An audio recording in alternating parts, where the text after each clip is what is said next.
Romanos capítulo 5, versículo 19, 20 e o 21, diz assim a palavra do Senhor. Porque como pela desobediência de um só homem, muitos foram feitos pecadores. Assim, pela obediência de um, muitos serão feitos justos. Veio, porém, a lei para que a ofensa abundasse. Mas onde o pecado abundou, superabundou a graça. Para que assim, como o pecado reinou na morte, também a graça reinasse pela justiça, para a vida eterna, por Jesus Cristo nosso Senhor. Senhor, nós te louvamos, te exaltamos e bendizemos o teu nome. A ti a glória, o louvor para todos sempre, em nome de Jesus. Queridos, essa passagem, ela fala sobre a graça de Deus e a salvação que Ele nos deu, a salvação que Ele ofereceu através de Jesus. Um texto tão importante, tanto quanto o textuário da Bíblia, de João 3,16. Este texto, ele explica o plano de Deus de salvar aqueles que creem em Cristo e se arrependem dos pecados. O versículo se refere, quando Deus criou o mundo, Deus queria criar um mundo perfeito. Mas a desobediência de um casal mudou toda aquela trajetória. Deus, ele tinha intimidade com Adão e Eva, ao ponto de conversarem com eles. Os capítulo 2 e 3 de Gênesis retrata sobre isso. O versículo, ele se refere ao fato de que Deus criou o mundo, mas a desobediência, ela entrou no coração do homem, tornando aquilo que era para ser perfeito em imperfeito. A desobediência mudou o ciclo, trazendo o pecado à humanidade. Mas, como Deus, ele é perfeito e não existem coincidências, Ele nos deu a salvação através de Jesus Cristo. E que preço foi esse? O preço na cruz. Por quê? Porque Cristo foi obediente à vontade do Pai, de se tornar forma de homem, fazer como homem, estar como homem, sofrer como homem, por um projeto que a humanidade jamais viu. Você já parou para pensar o tamanho do sacrifício de Jesus? Romanos capítulo 5, versículo 19, é um dos versículos mais relevantes da palavra de Deus. Ele nos lembra que, apesar de sermos pecadores, e diga-se por natureza, porque quando Adão e Eva desobedeceu, a natureza humana, já automaticamente pecaminosa, Deus nos ama de uma forma tão grande, inexplicável, que Ele oferece uma salvação através do seu Filho. Paulo escreve que, pela desobediência de um homem só, todos foram condenados. Poderia ser condenado, poderia ser o ponto final da história.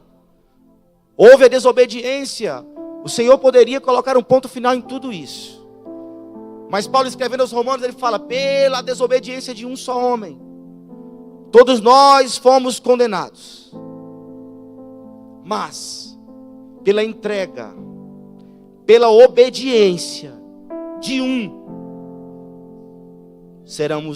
nós seremos justificados. Porque a lei, ela oferta que a ofensa seja abundante. Mas aonde abundou o pecado, superabundou a graça. Quando nós recebemos a salvação em Cristo Jesus, automaticamente nós somos livres do pecado, sim ou não, irmãos? Mas nós temos que fazer algo que Paulo ele expressa aos Romanos, que é a obediência. Se nós somos obedientes ao Senhor, com certeza, a justificação ela chegará à sua casa e haverá salvação. Porque o plano de Deus quando criou a humanidade, Gênesis capítulo 1, versículo 26, façamos um homem à nossa imagem e à nossa semelhança, e que eles tenham domínio sobre os peixes do mar, e sobre os pássaros dos céus, sobre o gado, e sobre toda a terra, e sobre toda criatura que rasteja sobre a terra. Era justamente isso o plano que Deus tinha. Deus tinha isso para o homem, a liberdade. Como eu disse, poderia fazer aquilo que Deus colocou no coração, mas Ele pediu uma coisa só: na árvore do conhecimento do bem e do mal, não toque. Mas o homem, tendencioso com o coração, como disse Salomão, se entregou. Como eu disse no capítulo 2 e 3 de Gênesis, nós lemos que Deus caminhava pelo jardim e conversava com Adão e Eva. Deus andava pelo jardim e conversava com eles. E eles desobedeceram. Mas espera aí, não é o fim. A graça de Deus, ela invadiu a humanidade e imediatamente, Deus prometeu a nós que o relacionamento seria restaurado. Essa promessa, que o nosso relacionamento seria restaurado, a humanidade talvez jamais imaginaria que fosse por intermédio de uma cruz, de um derramamento de sangue, e pelo Filho de Deus.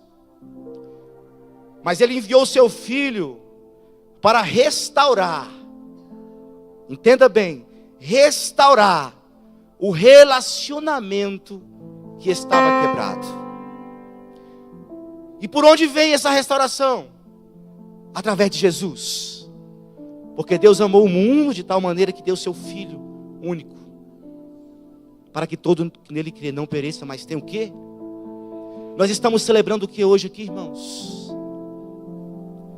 Que amor é esse que entregou a vida em uma cruz para que nós pudéssemos estar aqui hoje? O próprio Jesus, Ele explica por que Ele veio, quem Ele é no capítulo 14. Eu sou o caminho, eu sou a verdade e eu sou a vida. Pastor, essa mensagem que você está pregando, talvez não seria para nós, porque todos nós somos alcançados pela graça. Esta é a verdade. Nós todos aceitamos Jesus como nosso Salvador. Mas como diz o Salmo 1, bem-aventurado o homem que não anda segundo o conselho dos ímpios, nem se detém no caminho dos pecadores, nem se assenta na roda dos escarnecedores, mas antes tem o seu prazer na lei do Senhor, e nela medita de dia e de noite. Ele é como uma árvore plantada junto de correntes de água, que produz seus frutos em sua estação própria, e as folhas não murcham, ele prospera em tudo que faz. Nós, como obra da salvação, nós estamos sendo como salmistas, nós estamos dando fruto como uma árvore plantada junto ao ribeiro, que a água todos os dias passa ali, que você todos os dias, o seu fruto é arraigado, as suas raízes são renovadas. Porque não basta nós erguermos a nossa voz e dizer assim: eu aceito Jesus, eu aceitei Jesus. Mas a obra da salvação foi muito mais. Para que nós alcançássemos este amor, nós precisamos ser todos os dias obedientes a Ele, porque Ele nos ama. Qual é a proporção que Deus te ama?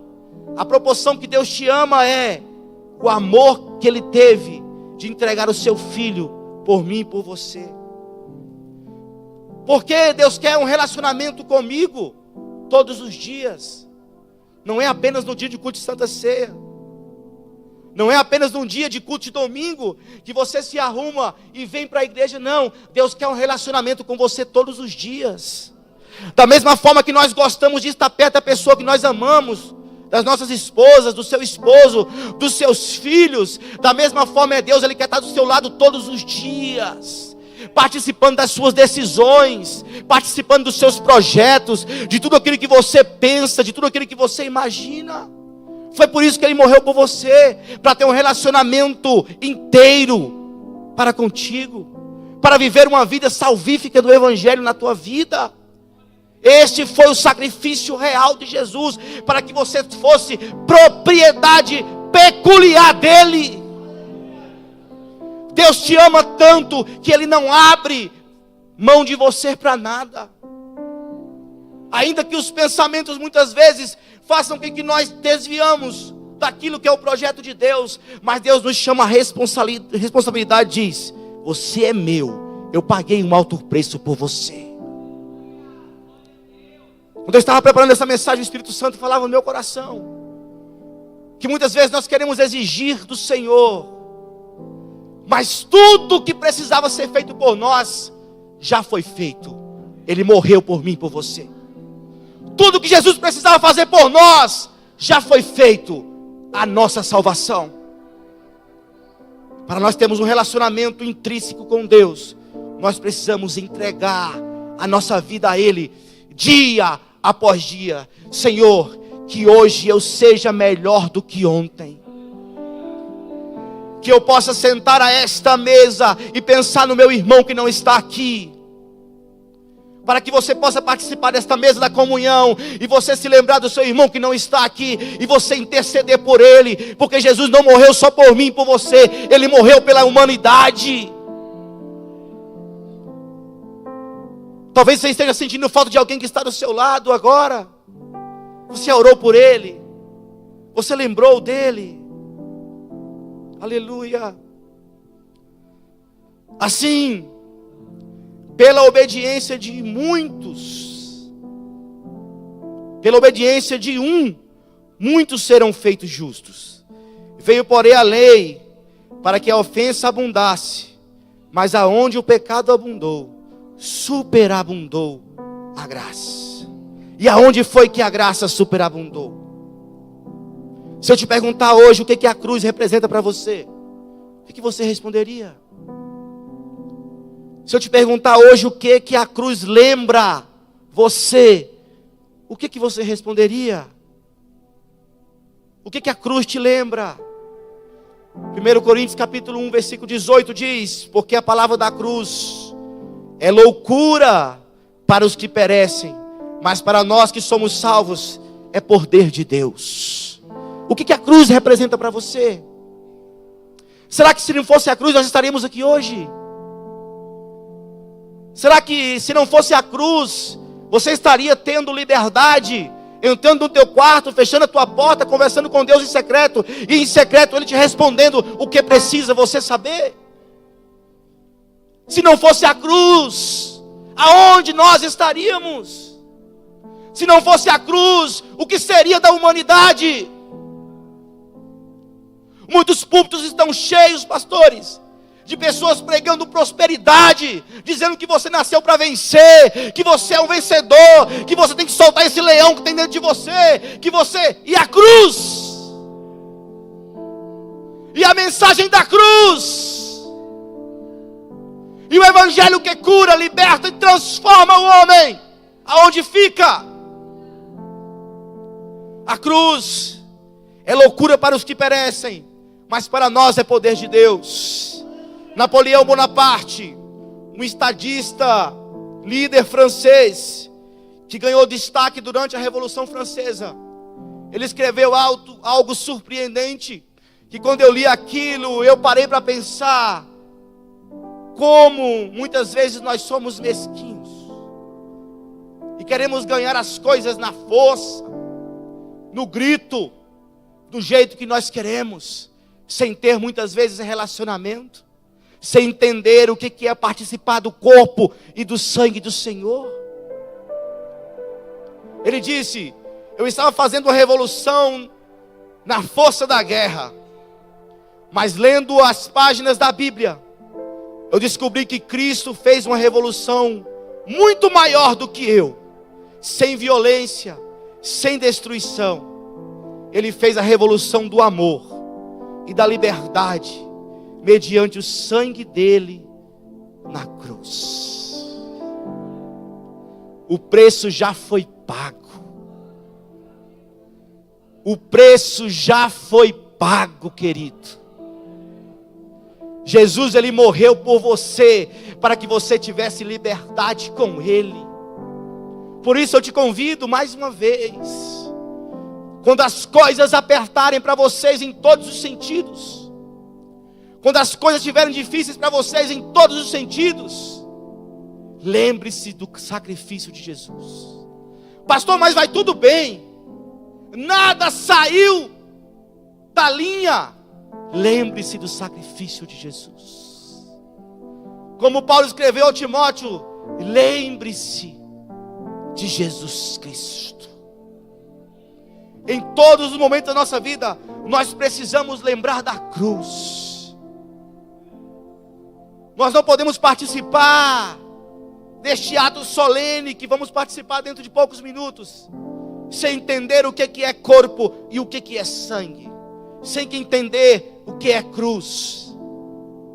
Algumas ceias passadas eu preguei aqui sobre o significado da palavra tetelestai, e uma delas foi comprado e carimbado, escriturado. Por isso nós devemos entregar aquilo que muitas vezes nos aflige nos pés daquele que pode resolver o seu problema. Muitas vezes nós andamos em círculos e não tomamos a decisão que é simples: recorrer a quem pode resolver o seu problema. Aqui nós estamos no culto de Santa Ceia, e em Cristo nós somos um. Se você fazer uma autoanálise, tem pessoas aqui do alto escalão do governo, pessoas que têm altos cargos do governo, pessoas de vários tipos de classes sociais, cores, etnias, mas aqui, neste ato solene, nós somos um em Cristo. Não existe diferença entre eu e você. Não existe diferença entre o pastor e o auxiliar. Em Cristo nós somos um. A cruz foi para todos nós, não foi para um ou outro. Pela desobediência de um homem só, houve uma condenação. Mas Deus é brada e fala assim: eu vou enviar o meu filho para a humanidade, para que todo aquele que nele crê não pereça, mas tenha vida eterna. Ele foi moído pelas nossas transgressões, castigado pelas nossas culpas, e ele prometeu que voltaria. Ele disse: eu vou para o Pai, eu vou preparar um lugar. Que amor é esse? O amor que ele disse: aonde eu estiver, eu quero que vocês estejam. Porque o sacrifício foi para todos. A cruz é loucura aos perdidos, e para nós é o poder de Deus. Não existe mensagem do Evangelho sem a cruz. Não existe mensagem verdadeira sem a cruz. O centro do Evangelho está ali, Jesus.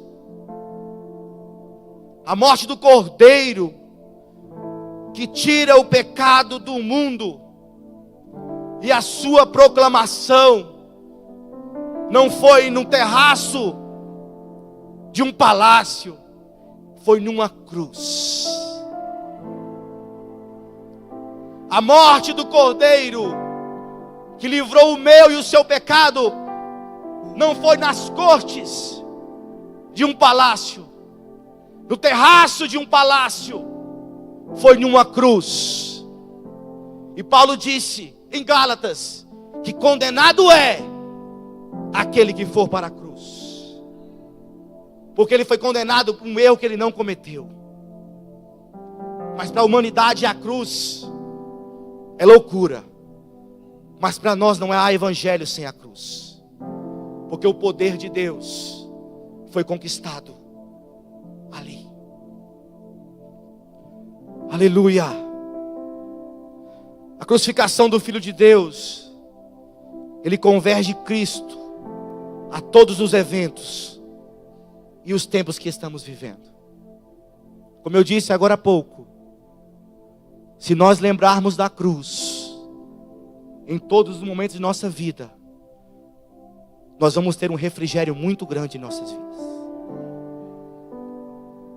Se você parar para lembrar que se não fosse a cruz você não era ninguém, você vai dar mais valor a ela. Você vai dar mais importância a ela. Será que nós estamos falando da cruz aonde nós andamos? Será que nós estamos apresentando às pessoas que falam que a cruz é loucura? Nós estamos falando que a cruz não é loucura. A cruz vazia é poder de Deus, porque o que estava lá morreu e ressuscitou por amor a nós. Será que nós estamos falando para quem está do nosso lado todo dia que a cruz não é loucura, que a cruz é poder de Deus? Muitas vezes Deus dá a oportunidade para você falar sobre a cruz, e muitas vezes com o que temos a fazer, com a nossa agenda cheia, nós esquecemos de falar sobre a cruz. Porque a cruz, ela é um ato de substituição. Foi a cruz que substituiu, foi nela que Jesus morreu para substituir a culpa, a nossa para Ele. Não foram os pregos que seguraram Jesus na cruz, foi o amor dele. Não foram os pregos que seguraram ele naquele madeiro, foi o amor dele. E que amor é este? Que graça é esta? Nós precisamos reverenciar todos os dias, porque foi na cruz que Ele quitou a nossa dívida. Aleluia! Porque tudo na cruz que é consequência do pecado se torna ilegal. Jesus bradou e comprou tudo que é consequência do pecado. A partir de agora é ilegal. Eu dou a graça. O plano original de Deus era que não tivéssemos nenhum sofrimento. O homem pecou, o homem desviou, mas a cruz, ela nos redirecionou, para que nós pudéssemos estar hoje celebrando. João escreveu em Apocalipse capítulo 21, versículo 4: e Deus limpará do seu rosto, dos seus olhos toda lágrima, e não haverá mais morte, nem pranto, nem clamor, nem dor, porque as primeiras coisas são passadas. E o que estava sentado sobre o trono disse: eis que faço nova todas as coisas. E disse-me: escreve, porque essas palavras são verdadeiras e fiéis. E disse mais: está cumprido, eu sou o Alfa e eu sou o Ômega, o princípio e o fim. A quem quer que tiver sede, de graça lhe darei da fonte de água viva. Quem vencer, herdará todas as coisas, e eu serei seu Deus, e ele será meu filho. Nós estamos pensando nessa promessa, porque essa promessa, ela foi feita depois que Jesus morreu por nós. O sacrifício perfeito por mim e por você. Não participe da ceia do Senhor sem entender o que é corpo. Eu não estou falando de pecado, porque Ele levou sobre si os nossos pecados. Mas você participar do corpo, que Paulo fala indignamente, é você participar do corpo e do sangue sem entender o significado da ceia do Senhor, sem entender o sacrifício naquela cruz, o amor infinito naquela cruz. E por último, a cruz, ela fala de reconciliação e sobretudo vitória. Muitas pessoas dizem que nós não podemos mudar o nosso passado, que todas as vezes as pessoas vão lembrar do nosso passado. Mas algo interessante que o sangue de Jesus, ele nos purifica de todo pecado, e ele apaga o seu passado. O que você era antes não interessa mais. Interessa o que você é hoje. Interessa o que você faz hoje. Interessa o quanto você obedece hoje. Porque o passado, ele se encarrega de resolver. Mas o presente você pode mudar. E o futuro coloca nas mãos de Deus. Colossenses capítulo 2 diz: e quando vós estáveis mortos nos pecados e na incircuncisão das vossa carne, vos vivificou juntamente com Ele, perdoando de toda ofensa. Gálatas capítulo 3, versículo 13: Cristo nos resgatou da maldição da lei, fazendo-se maldição por nós, porque está escrito: maldito todo aquele que for pendurado no madeiro. E Ele foi pendurado no madeiro. Nós não estamos falando aqui nessa noite de qualquer cruz, porque quando Jesus foi crucificado, tinha duas do lado dele. Nós estamos falando da cruz que nos deu o direito de sermos chamados filhos de Deus.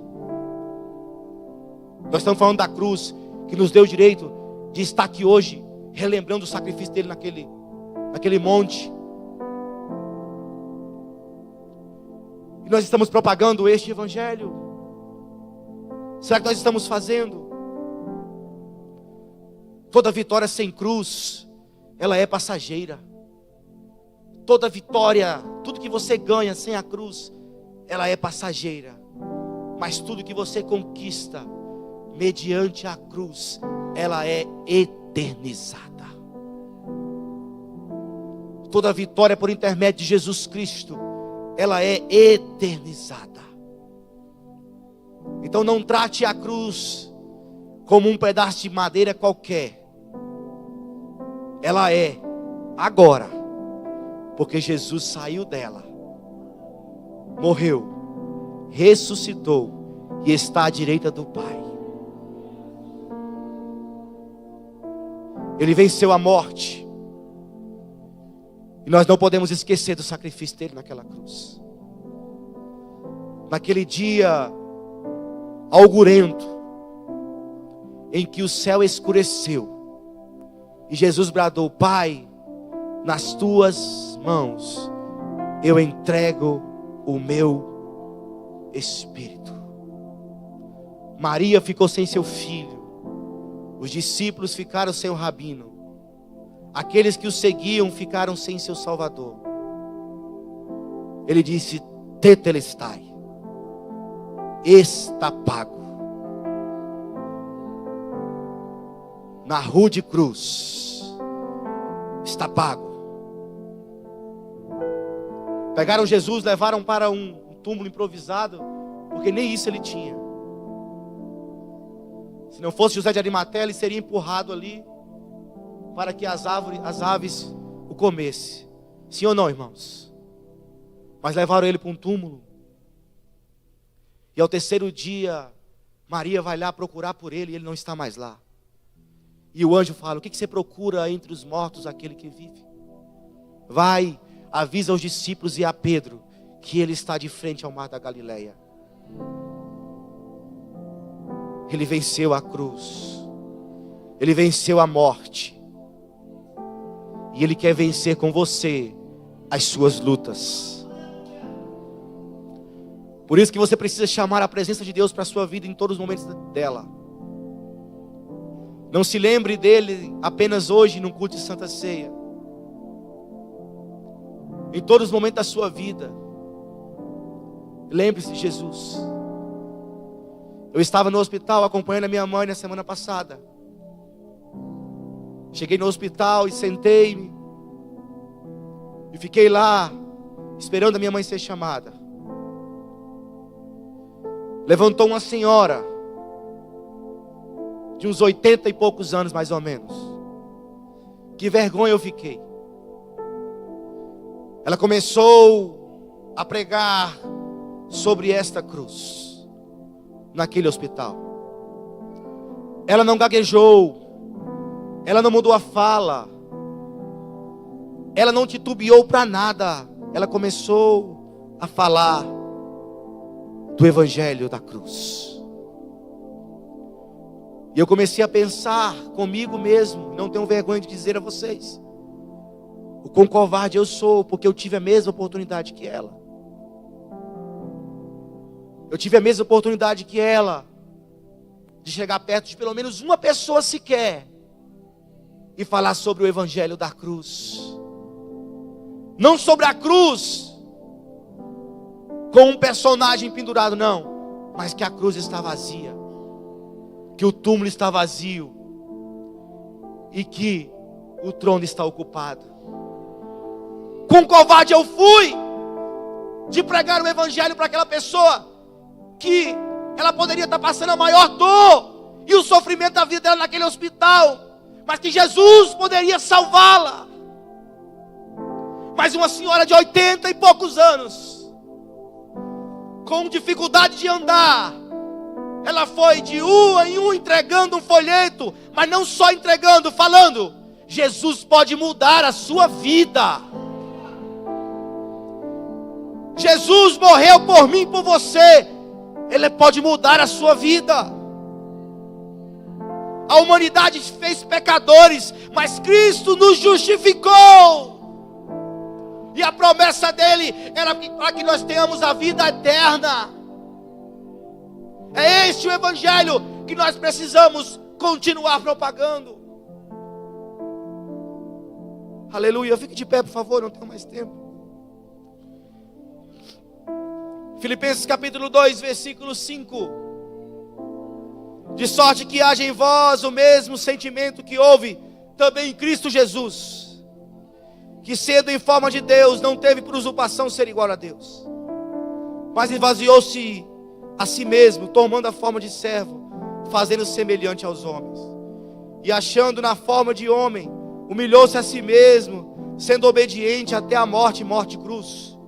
Por isso também Deus o exaltou soberanamente, e lhes deu um nome que é sobre todo nome, para que o nome de Jesus se dobre todo joelho, do que estão nos céus e na terra, e debaixo da terra, e toda língua confesse que Jesus Cristo é o Senhor. A cruz nos proporcionou para isso. Eu disse no início da mensagem que nós precisamos nos preocupar com as pessoas que não estão aqui hoje. Em um mundo que o pecado do nosso irmão importa mais do que o perdão que ele pode receber. O Espírito Santo está falando no meu coração dessa forma nessa noite. Em um mundo que o erro do nosso irmão importa muito mais do que a graça alcançada por todos nós naquela cruz. Nós somos uma família que vai morar no céu. E lá não haverá dor nem pranto, não haverá dificuldade, porque essas coisas são passadas. Mas nós precisamos pensar naqueles que estão ombreando ao nosso lado.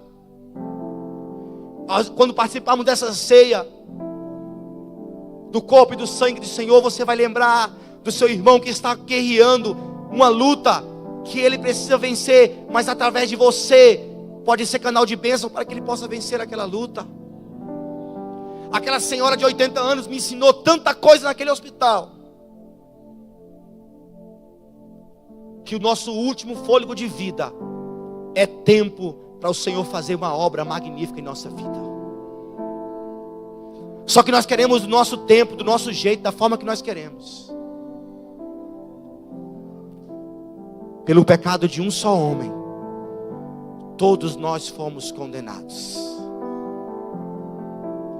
Mas pela entrega, pela obediência de um só, nós fomos justificados.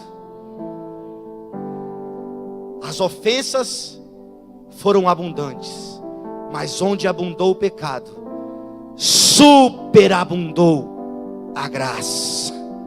Eu gostaria de chamar o ministério de louvor, pastor, eu já encerro. Aleluia. O Espírito Santo está aqui nesta noite. Talvez você saiu da sua casa querendo ouvir uma palavra do Senhor. Jesus está falando para você hoje. Ele é suficiente para você. Enquanto o Ministério de Louvor canta, essa canção é rápida, não vai atrasar a ceia. Eu gostaria que você curvasse a sua cabeça e você fizesse uma relação introspectiva do evangelho que nós estamos pregando, vivendo e a forma que nós estamos fazendo. Deus tem algo novo para a sua vida, mas sem a cruz não tem como dar andamento. Não tem como. Curva a sua cabeça. Adore. Jesus está aqui. Aleluia.